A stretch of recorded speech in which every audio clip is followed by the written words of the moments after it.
There was anticipation in all the kingdom. The church experienced everything but freedom. The wicked king was without God's wisdom as he began to arrest and kill church members at random. Herod, king of the Jews, to him murder was nothing new. Those who stood with God he slew, their blood his crew would spew, even without a clue.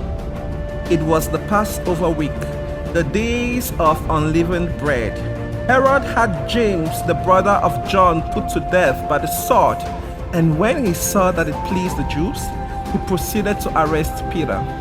His soldiers set out to find him, and once they did, they seized him and put him in prison, turning him over the squads of soldiers to guard him. The plan was to bring him before the people for execution after the Passover. So Peter was kept in prison. But there was such fervent and persistent prayer for him being made to God by the church. The very night before Herod was to bring him forward, Peter was sleeping between two soldiers, bound with two chains, sentries in front of the door guarding the prison. Then, suddenly, an angel of the Lord appeared beside him, and a light shone in the cell. The angel struck Peter's side and awakened him, saying, "Get up quickly." And the chains fell off from his hands. The angel said to him, "Prepare yourself and strap on your sandals. Put on your robe and follow me." And Peter went out following the angel. He did not realize that what was happening was real. He thought he was seeing a vision. But when they had passed the first guard and then the second, they came to the iron gate that leads into the city. Of its own accord, it swung open for them, and they went out and went along one street.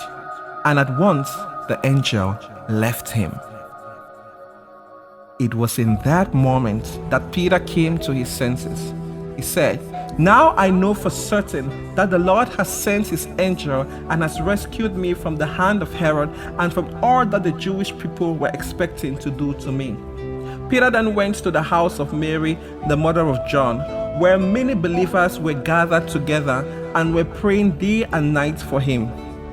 When he knocked at the door of the gateway, a servant girl named Rhoda came to answer. Recognizing Peter's voice, she failed to open the gate, but ran in and announced that Peter was standing in front of the gateway. They said to her, "You are out of your mind." But then she kept on insisting that it was so. They then wondered, it must be Peter's angel.